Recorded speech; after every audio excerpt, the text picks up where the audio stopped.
another one of our wonderful videos where we're going to be unwrapping some fantastic products from SMWS. And we have the Admiral, the Commodore, and Matt Bailey from SMWS. You actually head our local chapter. That's a good way of looking at it, yeah? Yeah, is that how you describe yourself? What is your actual title? That's a good question. My actual title is National Ambassador / Development Director. So one half of the role is putting on amazing events for our members, and the other half of the role is growing the society as a club as a whole. Fantastic. Yeah. So, tell us a little bit about SMWS and what it does. The SMWS is essentially the world's leading whiskey club, first and foremost. We also happen to be the world's biggest independent bottler. But it's the club that's first and foremost, because what we do is we take single casks of whiskey from distilleries, from our own stock, from everywhere across the world, the broadest range of distilleries on earth that we have access to, and we bottle them always at single cask strength, just for our members. So they're not commercially available whiskies. They go through a really rigorous panel auditing process to be approved, and once they're approved, we release them in what we call our outturn, which is one here somewhere there, which is then sent to members every month, and they can pick and choose their whiskies from there. But it's also all about our experiences, our events, our partner bars, and yeah, it's just about the whole experience of being a part of a whiskey club. You meet lots of like-minded, great people who love full-flavoured experiences that we do at the society. Fantastic. And the reason you're over here in Adelaide joining us is for one of these events that we're hosting tonight here at Hains Co. That's right, we're doing Whiskey Kisses tonight. It's Valentine's Day right now, so we're doing Whiskey Kisses tonight, which is whiskey and dessert pairings and all sorts of things we're going to try out tonight. I'm not sure the foil will taste that good. And yeah, we're going to do a whiskey masterclass tonight for members in Adelaide. We do events all around Australia. Tonight's Adelaide, last night was Sydney, last weekend was Perth, another one in Melbourne coming up. We're doing events all around the country, so it's always good to get to one of our society events. And I love working with the Hains Co team because these guys really know their spirits and really have a fantastic atmosphere here. I love this bar. Appreciate it, mate. Thank Cheers. you. Now, SMWS is all around the world. It's not just Australia. These events happen everywhere. Yeah, it's worth noting that if you're a member, it's a global membership.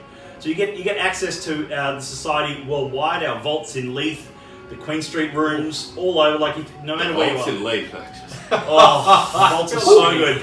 I remember spending an entire Sunday there. My last Sunday in Scotland. I got there at midday when they opened.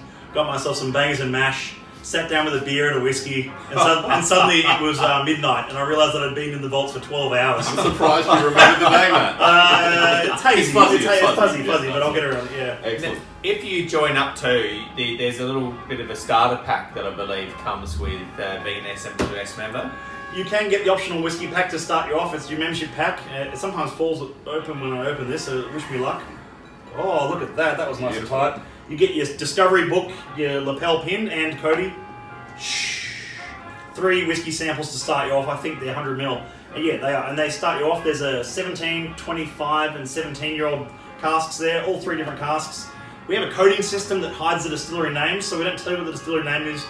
There's a few reasons for that, I won't go into right now, but it's exciting enough to see that you're experiencing the flavour and the whole mystique around the actual casks, and you're relying on the flavour and the tasting notes rather than worrying about branding and marketing, I guess. So the numbers on the bottles relate to what exactly? So let's use one as an example. So 29.250. That's the 29th distillery to join the society since our foundation in 1983. And that's the 250th cask we've ever bottled from that distillery. We may have been offered up 1,000 casks from them, but panel have only approved 250. And every bottle has full transparency. It's cask strength, so in this case, 59.6%. Region is Isla, that narrows it down to the 8 distilleries operating in Isla at the moment. A distillation date of 1998 and 19 years old. That's pretty exciting. So it gives full details about what's on it and the full taste. There's a tasting note on the bottle as well and the name. That was called Peat Fire Flame. So we give it a name, we give it a tasting note, but the number means that you're focusing more on the flavour of what's in your glass rather than what the brand name is, because I will just casually mention that's quite a big brand name in the world of whiskey. So we try not to focus so much on the name and focus more on the flavour of what's actually happening in your glass, which is exciting because it's often very atypical. It's actually almost always atypical of the distillery house style, what you might find in their core range. It's something a bit unique. And is that something you're choosing single cask because they've got a bit of a unique characteristic? You're not looking for that real traditional? No, we're not looking for traditionality. We're always looking for something unique. The panel picks off uniqueness, not off picking off a particular sort of house style or anything. Sometimes we've had some casks from some distillers which are like matured in second fill musket barrels or first fill port pipes and weird stuff and weird finishes sometimes, and yeah, it's always just about the exploration of flavour rather than, yeah. Fantastic. And we've got a special bottle today that we're going to be cracking open. This is so exciting. So other than whiskey, every so often we do get the chance to bottle, other than Scotch whiskey, every so often we get the chance to bottle some bourbon, some rye, some cognac, some rum, some Armagnac, and soon some other little spirit experimentations coming, which I can't talk about just yet. But in this case, this is a rum, and Hains Co are well known as a great place for a rum destination bar for Adelaide. That's true. I mean, gin and rum. That's gin and rum. With a penchant for whiskey and cigars is what we're known for. So, Cody spoke to me last week and said, have you got something really special in your rum range coming in? And I said, something's just come over. It's R10.2 3-spice creme brulee. It's a 26-year-old single cask strength rum. And even after 26 years, it's held up 61.3% from Trinidad. Sounds delicious. Now, one of the things I really like about your labelling is, I mean, you come up with such creative names for the bottles. Some of them get wacky, yeah, some of them get They get pretty wacky. I mean, if we were to read some of these, fruit pie in a cleaning cupboard. Now that's one of my favourites I think I've ever read. I mean, who comes up with these things? It's a 93.92. That's a Campbelltown whiskey. That's stunning stuff as well.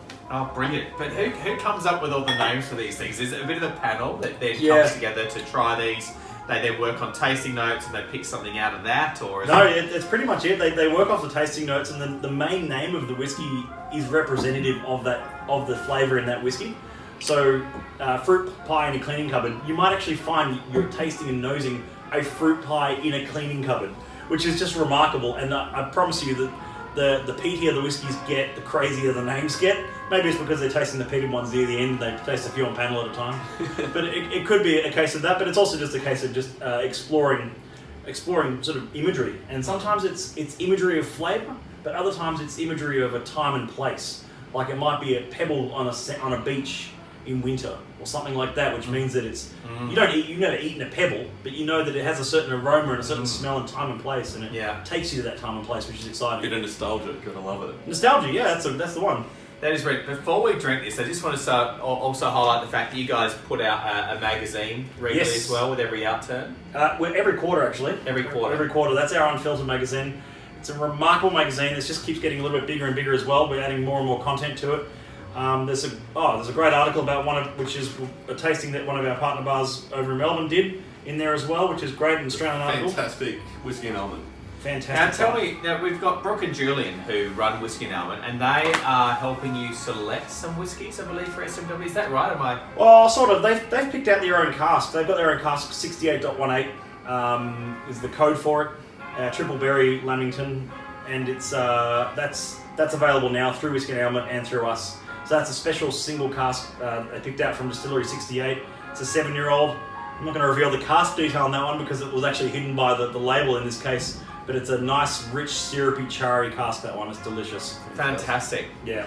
Now, going back to this beautiful rum we're going to try today at Trinidad Rum, do we have any background information on that distillery and things? It's a Trinidadian DL, they call it. It's basically, the best way to describe it might be pre-Angostura, if you like. Is that fair? I would say so. So I think it was established in the 40s. I think Angostura had probably been around before then, but not distilled there or anything like that. Yeah. So, but under the same umbrella group. How this cask came about, it's R10.2. We've only seen 2 casks from R10, R10.1 and R10.2. We might not see too many from this coding system, to be honest, because it's quite old stocks, a lot of vintage stocks that we're working with. We don't bottle something just because it's reached a certain age or reached a certain vintage. We've bottled 3-year-old whiskey, we've bottled 48-year-old whiskey and everything in between. I think 48's the oldest we've bottled, but it's bottled when it's ready, and if it doesn't pass panel, it doesn't pass panel. It doesn't matter what the specs are or what the distillery is or what the history is of the cask. The actual cask itself isn't as important as the flavour. The end result, what happens in the glass. And how many casks do SMWS own? Do they have their own warehouse, or do they store it at the warehouses of the people they've partnered with? Bit of both, but most of our stocks are at the society, which means that we control the spirit and wood policy from start to finish. But it also means that we can sort of also work around some stuff like re-racking and doing special finishes for certain casks, if need be. But that doesn't happen that often. And it's Brilliant. Yeah. Excellent. Well, I think we should try some of this rum, Shall because we? this is our month of rum here at Hains Co. That's what February is all about here. We've I don't know if you've watched some of our recent videos. We've just unpacked the Joy, the Apple and Joy Spencer's 20th anniversary rum. So if you haven't seen it, maybe go back and have a look at that as well. That was super fantastic. Now Trinidad. Now Trinidad is actually it's one of the English rums, isn't it? That's right, isn't it? It is, absolutely. And so they're actually getting a lot of their molasses and things not from Trinidad. They're actually getting it from places like Guyana and a few of these other distilleries in other really countries. So yeah, that's it. And we have about I think we're up to almost up to R13 in our rum coding system. So we've got 13 different rum distilleries that we are sourcing casks from. So some have high numbers than others, of course, but you've got to understand, rum isn't the core range of a Scotch malt whiskey society, but we do like to get some special rums every so often. It's rums and bourbons and cognacs and stuff, which are always single cask and cask strength. And just on that point, having a cask strength rum is rare enough, let alone a cask strength single cask rum. But I could say the same about a lot of the other spirits that we bottle. I mean, bottling single cask strength cognac, for instance, is extremely uncommon. Extremely, in fact, cognac producers don't even know how to take that. So Fantastic. shall we? Now we're tasting in beautiful Denver glasses. These are actually handmade in Melbourne, and I find them to be a great glass to be able to utilise. I'd certainly pick the age on that. Almost, it's just there's a lot of old dusty armchair And for a 26-year-old rum, a single cask, so much of that angel sherry is getting lost over 26 years. But there'd still be, how many bottles are in this? 240. Not a lot. It does smell fantastic. You can tell it's got that alcohol in there too. Really deep, rich, dark caramel notes. Oh, some rums. When it comes to some rums, for me personally, I find that some rums can often be almost just overly sugary. Sometimes they almost taste like they've finished the rum and then they've added white sugar to it. Some dosage, yes. But I just this case I don't get that. I get a. It's a big debate in the rum world. Definitely dry. Look, at that sort of a percentage, you wouldn't expect them to have added any sugar. It is a bit of a big debate in the rum world because sugar has always been added, and obviously they sort of say, well, it's like champagne. There's a dosage in that as well. But certainly the people at the high end of the rum world saying, don't do it. Let things speak for themselves. I mean, there are some rums that taste fantastic with a bit of sugar added, so I'm not taking anything away from them. But certainly, if you can do it all naturally and be able to present a beautiful rum, isn't that better? Especially if it's in a traditional style of that region. God, I do get even coconuts on this at the sort of top end of that too. I haven't put God, it has some depth though. I'm still just. It does have a lot there. Normally, a rum that kind of age, you don't get those tropical notes. You get a lot of like old leather and. Absolutely. And in this case, there's still those tropical notes in there. It really is. It's really up there. It's got some kick too. Eyes watering just a little bit over here. But it is delicious, and it's got such a long finish to it too. I'm also one of those whiskey and rum appreciators in a way that I do like adding a drop of water now and then to rums, to whiskeys I should say. Sorry, but I rarely add water to rum, and I think even at that proof, even at 61.3 or whatever it is. It doesn't need any water. It's sitting very nicely at that proof. It sits. There's almost this true caramel. I don't tend to add any ice or water on. I actually find it ruins a rum, and certainly around the lower percentage, 40% marks. This I'd probably try it just to sort of see what came about from it, see if it opened up and improved it. But I often find that rum doesn't work with water, which is really interesting. You find the same thing. Yeah, I find certain younger and bourbon cask whiskies, I find a drop of water, even a generous dash of water, can really open it up, get a lot of the aromas out.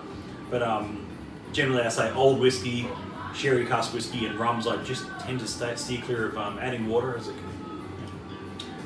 So a beautiful Trinidadian rum. Thank you very much. Thank you again. Yeah, cheers. Thanks for joining Cheers. us. Of course. I look forward to hearing you speak tonight too at our special Whiskey and Kisses event. Cannot Good wait. time. It's going to be great fun. Matt Bailey is a wealth of knowledge, and it's always such a delight to always have him down. Thank you so So I'd much. like to thank you very much for your time, and Thank you again. Yeah. from us, here's the Lifting Spirits. Here's the Lifting Spirits. Cheers, guys. And a big thanks to Hains Co for having us tonight and for having us here right now and for having a bit of chat about some top rum. And that's on the bar from tonight, I believe. Or- Absolutely. We'll be having it on the bar from tonight, so come and enjoy some.